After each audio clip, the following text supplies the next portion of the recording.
Chakra.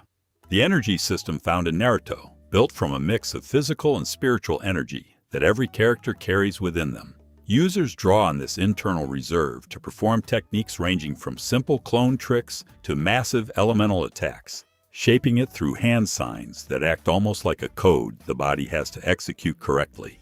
What makes chakra distinct is its structure, since it's often organized into visible pathways and coils, giving the power a kind of internal architecture rather than something vague or undefined. The system traces back to a single mythic figure in the show's lore, a sage who first split this energy and passed it down through generations, which is why so many of the strongest techniques still echo that original power centuries later. Bloodline abilities add another layer on top of this, letting certain users manipulate chakra in ways nobody else can replicate. Though this comes with its own cost, since overusing chakra can leave a user physically drained or even fatal exhaustion if pushed too far. Naruto Uzumaki himself became one of the clearest examples of chakra's potential, carrying a sealed power within him that took years of training and control before he could use it without being overwhelmed by it. Nani. The power system behind Hunter x Hunter, built around channeling a person's life energy, called aura, outward from the body. What sets Nen apart is its heavy emphasis on categorization, since every user falls into one of 6 types, each suited to different kinds of techniques, from emitting energy at a distance to manipulating objects directly. Users often develop deeply personal abilities tied to self-imposed rules, and breaking those rules can come with serious consequences, sometimes physical, sometimes even fatal, which adds a layer of strategy rarely seen in similar systems. The origin of a person's Nen ability is closely tied to their personality and desires, meaning 2 people with similar goals can end up with completely different powers depending on how their mind shapes the energy. Gon Freaks and Killua Zoldyck both illustrate this well, since their abilities grew directly out of who they are as people rather than simply what they wanted to be capable of. This structure makes Nen feel less like raw power and more like a puzzle each character has to solve for themselves, often over the course of years within the story. Haki. The power system running through One Piece. Less about flashy techniques and more about willpower given physical form. It splits into 3 types. One that lets users sense the presence and intentions of others, one that hardens the body or attacks into something nearly unbreakable, and a rarer form tied to overwhelming presence and control over lesser-willed opponents. Unlike many power systems built on inherited traits, Haki exists in nearly everyone, though awakening and mastering it usually takes significant training or extreme circumstances, sometimes triggered by a moment of desperation rather than years of steady practice. Its gradual, almost mysterious method of growth mirrors the slow-burn storytelling the series is known for, with major characters sometimes taking hundreds of chapters before revealing the full extent of their ability. Shanks and Whitebeard are often pointed to as some of the strongest examples of the rarer conqueror's form, both able to influence entire crowds of people simply through their presence. Because Haki has no hard physical cost the way some systems do, its main limitation is almost entirely mental, requiring immense focus and experience rather than raw stamina. Quirks.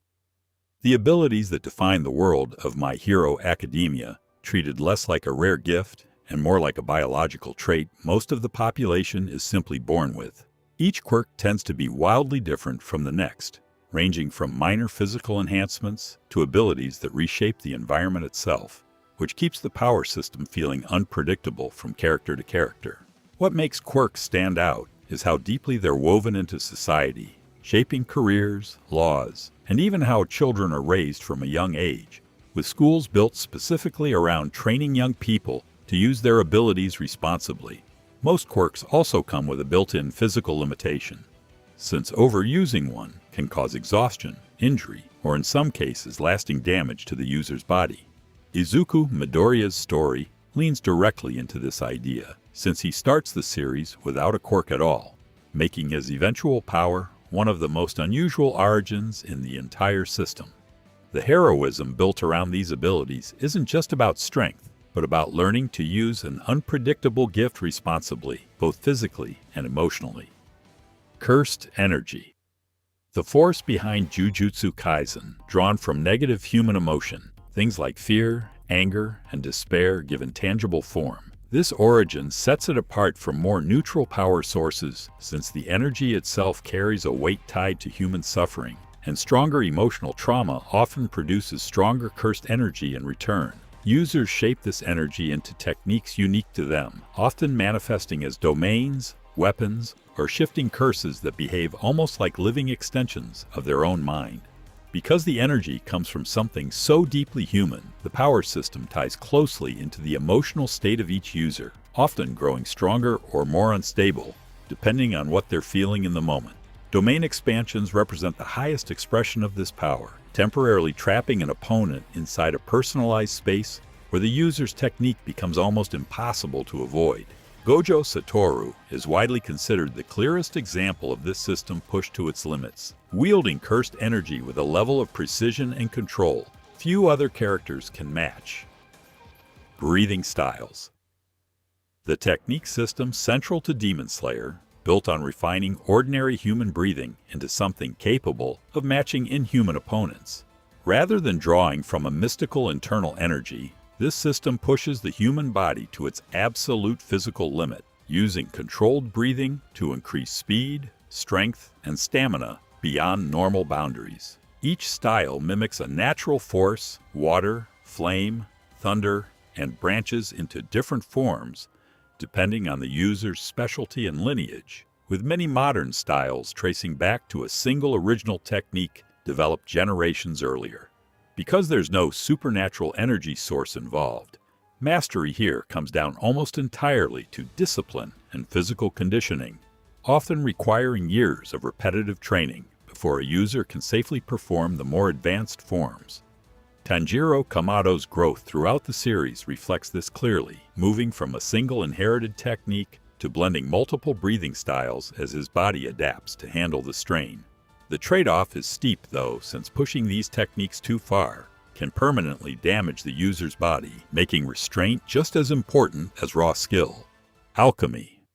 The system that shapes Fullmetal Alchemist, grounded in a scientific principle rather than raw magical energy, where practitioners transmute matter by breaking it down and reconstructing it into something new, all governed by a strict rule of equivalent exchange, meaning nothing can be created without giving something of equal value in return. This makes the power system feel less like fantasy and more like an applied science, complete with diagrams, formulas, and logical limitations that can't simply be ignored, closer to engineering than to the more mystical systems found in other series. The consequences of breaking this rule are often severe, which keeps the story's stakes tightly connected to how the power itself functions, sometimes resulting in permanent physical loss for those who attempt to bypass it. Edward Elric's own backstory centers directly on this cost. Having lost part of his body after attempting a transmutation the rule was never meant to allow. Because alchemy behaves so consistently, much of the series' tension comes from characters finding clever, technically legal ways to work within its strict boundaries. Devil fruits.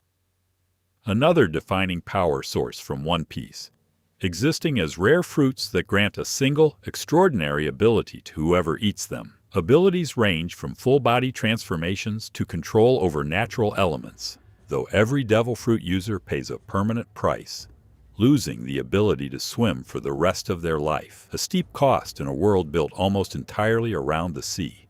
This trade-off gives the power system built-in balance, since even the most powerful users carry a clear and consistent weakness that enemies can exploit if they're aware of it. Because each fruit is unique and can only be used by one person at a time, the system also creates a sense of scarcity that shapes the wider world around it, with entire storylines built around the hunt for a specific fruit. Luffy's own fruit reflects this scarcity well, granting him a stretching ability that later reveals a far deeper connection to the series' larger mythology than it first appears to have. Devil fruits are also inherited by whoever eats them next after a user's death, meaning the same ability can resurface generations later in a completely different person. Stands. The power system found in JoJo's Bizarre Adventure, manifesting as a spiritual being tied directly to its user, often invisible to those without similar abilities. Each stand carries its own personality, appearance, and specific set of powers, ranging from super strength to more abstract abilities involving time or probability, making the system feel almost limitless in its variety.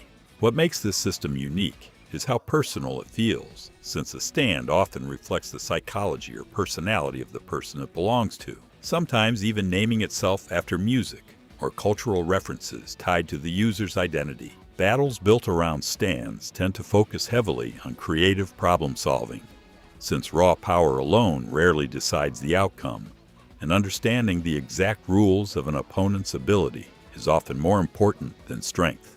Jotaro Kujo's stand, defined by raw speed and precision, became one of the most iconic examples of the system, setting a standard many later stands are still compared against. Injuries to a stand can also carry over to its user, tying the well-being of the invisible being directly to the physical safety of the person behind it. Titan shifting. The power system defining Attack on Titan, granting select individuals the ability to transform into massive humanoid creatures. Each Titan shifter inherits a specific power passed down through history, often tied to war and political control rather than personal choice, meaning most users never actually ask for the responsibility that comes with it.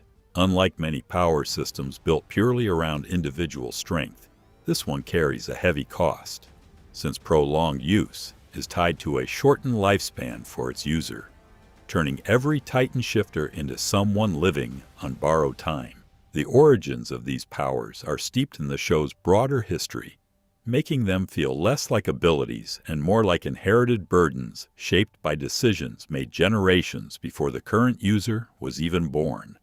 Eren Yeager's arc reflects this weight directly, as his growing understanding of his own power gradually reshapes both his choices and the story's entire direction. Because these powers can be forcibly taken from one user and passed to another through specific means, control over a single Titan shifter can end up reshaping the balance of power for an entire nation.